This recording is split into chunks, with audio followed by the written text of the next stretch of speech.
I'm not going to waste it. I'm going to trick them all. Today we're going to talk about when they won't eat it. So if you make a dish and your family won't eat it, what do? You just throw it out? Because that's wasteful, right?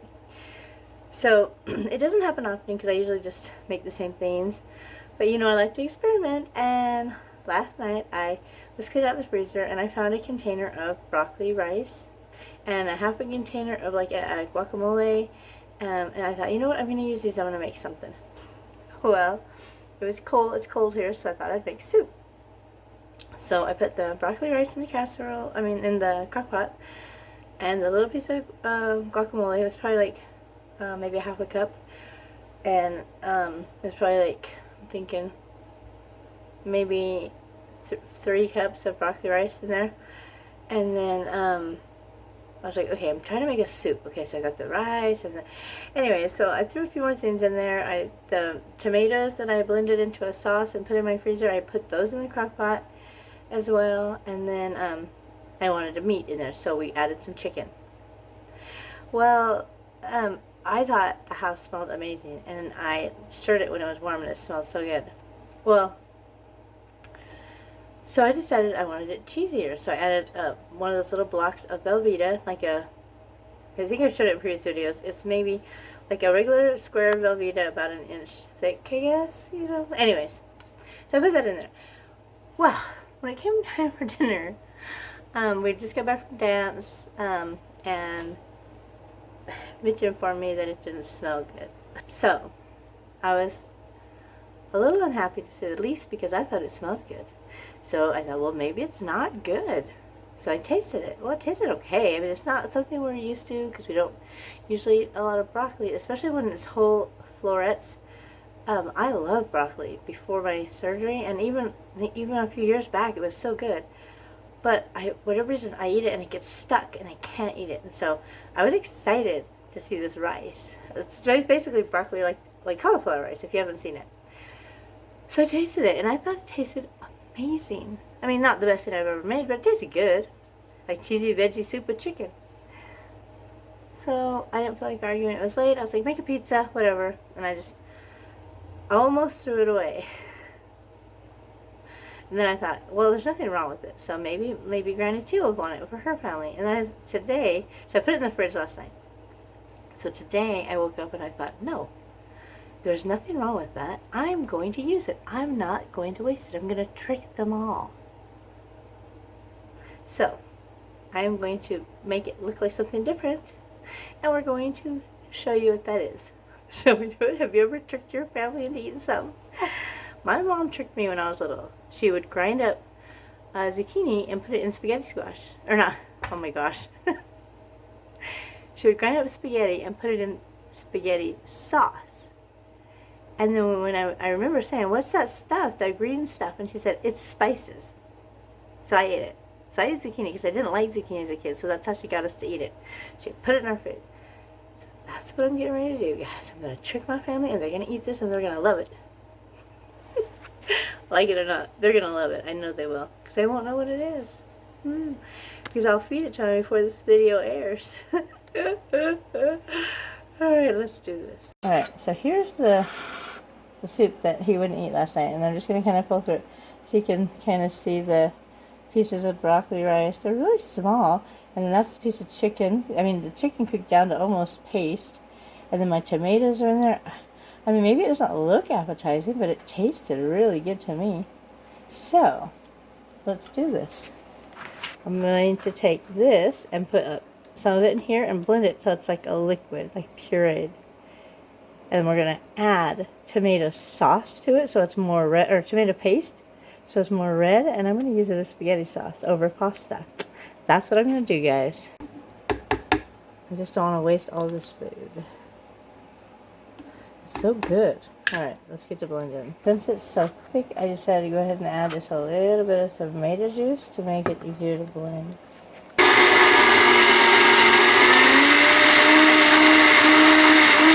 So we went from this to this, which, is clearly like smooth. So when I add the tomato paste, it'll be red and creamy, and it's just got extra cheese in it because that Velveeta. It's going to be so good. They're going to wolf it down. Watch. Alright, so I got my sauce in the pan. I added tomato paste to it. I cooked some ground beef separate, and I'm adding that to that. Get it all stirred in here. Oh my gosh, it tastes so good, you guys. And then I got my spaghetti noodles boiling there. We'll get this all put together for that yummy dream spaghetti that everybody in my house loves. So, for those who don't know, dream spaghetti basically has sour cream and cottage cheese and the filling. So, what I like to do is I use about a cup of each, and I mix them together, and then I put it in with the spaghetti, and I mix it in a casserole dish, and then I bake it in the oven. Other people may do it different, but that's how I do it. My 1 cup, about a cup of sour cream there, and then I'm going to add approximately a cup of this. I'm just eyeballing it. It's probably about a cup, maybe a little bit more. And we'll mix that together.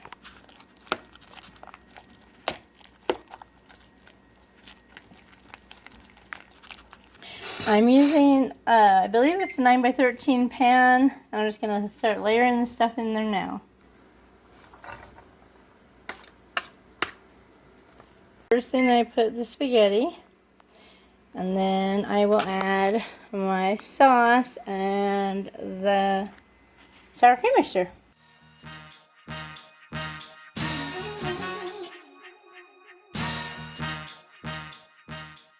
So I put about half the sauce in. I'm going to go ahead and put the sour cream and cottage cheese mixture, kind of just space it around, and then spread it across. So that you want to make sure that there's a little bit all over the whole casserole spaghetti dish. So you just want to spread it around, like so. And if your sauce is thinner, it'll run down in the spaghetti. Mine's kind of a thick sauce today with that paste and stuff. But it'll be good. It'll be even more dreamier. Okay. So once you got that next layer all spread out, then we move on to the cheese. I'm just using this because it's what I have right now. You can use whatever you want. I'm just going to put maybe a handful or maybe 2 handfuls, just a little thin layer of cheese there in the middle. So like a cup and a half probably. And just spread it out. And then maybe a tiny bit more. Just want to make sure you got cheese everywhere. Alright, then we're going to add the rest of our noodles on top. I put them all in there and I decided to pull a few out. So I put about 2/3 on the bottom, and I'm saving 1/3 for on top. So that's what it looks like after I got the noodles on top. And you can do this exact same dish with spaghetti squash. Same thing, but just instead of pasta, you use your spaghetti noodles.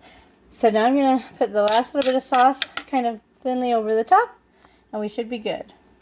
So I found that if you don't have a lot, or you're just putting a little bit on top, it's better to space it like this, and then just kind of try to spread it around. Like so. Because there's already a bunch of sauce in there. And so you don't need it to totally cover it.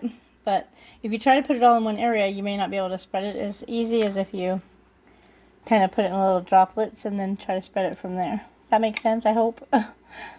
So, anyways, this is how I do it. You can do it however you like. If you want your sauce to be thinner or more runny, then add more liquid to it, but I like it to be a little thicker, especially where I'm, using that secret ingredient, guys. That secret ingredient. We've been watching a lot of Survivor. You don't know what's in this dish. Just kidding. Y'all know what's in it. You saw me make it.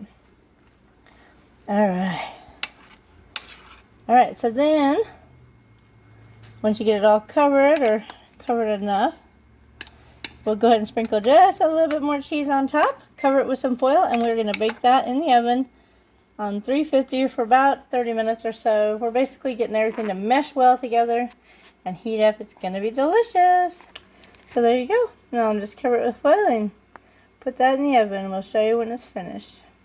I was also going to tell you, if you wanted, you could get that all ready, like in the morning when you're doing your housework and whatnot, and just put it in the fridge, or you could do it the night before and put it in the fridge, and then, or even in the freezer if you have like a foil pan that you can seal up, you could pre-make that. Then, all you have to do is take it out of the fridge or freezer, put it in the oven. If it's frozen, I'd let it come room temperature before it might take longer to cook frozen. But yeah, you can make that up in advance and freeze it, just like buying a Stouffer's lasagna, only you know exactly what's in this dish. Alright, well, the spaghetti is done. I'm going to go ahead and scoop some out. It looks and smells amazing. Alright, well, it came out nice. It looks good. Looks amazing. I'm just going to go ahead and sprinkle a little bit of this grated Parmesan on top. Ooh, well, I'm going to sprinkle a lot. That looks so good. Alright, guys, if you like this video, be sure to give it a big thumbs up. And I guarantee you they're not going to know the secret ingredient of my sauce unless I tell them. Thanks for watching, and we'll see you in the next video. Alright guys, till next time, stay safe, healthy. Remember, always believe in yourself. Always. You can do anything.